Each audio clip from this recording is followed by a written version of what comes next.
an organization that he's a part of. Let me say that again.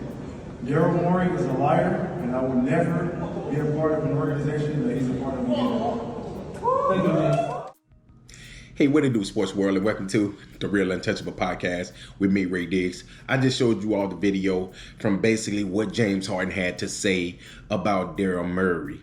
Why have this relationship, or once promising relationship, or once, a close relationship between two businessmen became so sour so quick? You heard it in the video that I showed at the beginning. Basically, James Harden was in China, and he made a statement, and he doubled down on that statement. He basically said that Daryl Morey is a liar, and I would never play for an organization that he's running. That's basically what he said, and it was like, hear me out. Daryl Morey is a liar, and I would never be associated with any organization that he is over.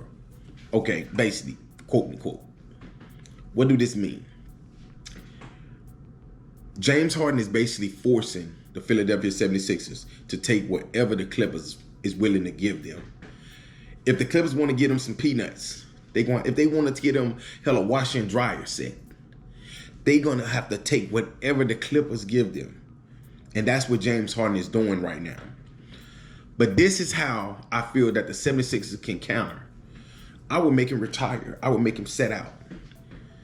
I will force James Harden to come to training camp, whether he's unhappy or whatever. And this is the reason why. We saw James Harden force his way out of Houston.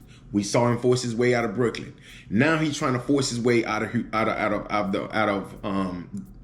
Philadelphia 76ers. Why is it that we don't criticize James Harden the way we would do somebody like a LeBron or a Kevin Durant? He's an MVP. He's made it to an NBA Finals. He's been in Western Conference Finals. So you all say he is the third or fourth best shooting guard of all time. So why do we not hold him to the same standard that we would hold any other all-time greats? James Harden can come in and just tell them that he don't want to play no more. He don't want to play for this team. I don't want to play for this team. Okay, James Harden, if you didn't want to play for the team, why the hell did you sign the contract? Why did you opt in? I know why. Because you knew you weren't going to get that type of money nowhere else. So if you opted in, this is what I'm thinking as the 76ers. If you opted in, that means you wanted to stay here. I'm not going to opt into something and then just say, oh, no, I don't want to be a part of your organization. I want to go somewhere else. Well, hell, why you just didn't opt out of your contract and then go be with that team in free agency? Now you're in China, but I'm going to tell you something, and you all can quote me on this. I got a feeling that James Harden is not going to finish his career in the NBA. And I hate to say that. I think it's sad to say. But I got a feeling that he won't end his career in an NBA uniform.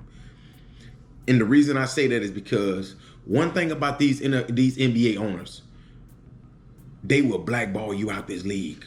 Look what they did to Allen Iverson. Look what they did to Carmelo Anthony. They will blackball you out the league when you think that you are bigger than the league. Just watch and see. Just watch what I tell you all. It won't surprise me if James Harden continued this type of behavior, that he ends his career like he said he wanted to end his career basically playing in China. Guess what? You might he might end his career playing in China. He might get his wish.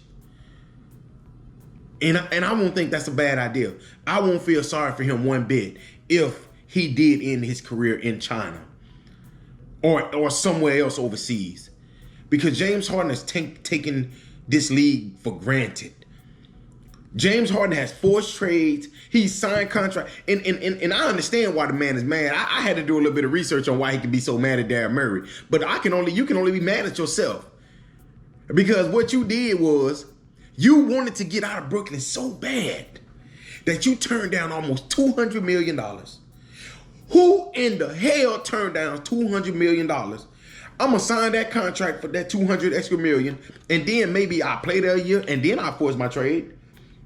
But I'm not going to force my trade at that time, because now me forcing my trade, I lost out on $200 million. Then you took a pay cut when you came to the 76ers. And now that's what he's mad about. He's mad about that pay cut that he took. Because they took the pay cut and they didn't win the championship. And now he's, instead of making 40s and $50 million, he's only making 35 million, 34 million. So I can understand why he's mad, but he's only got himself to be mad at because he forced himself out of Brooklyn when he could have signed that extension for almost $200 million. So I would say this. I got a feeling that we're seeing the last of the James Harden in the NBA. And you all can be mad or say whatever, but I got a feeling this is what's going to happen. Hey, man, thank you all again for listening to another great segment of The Real Untouchable.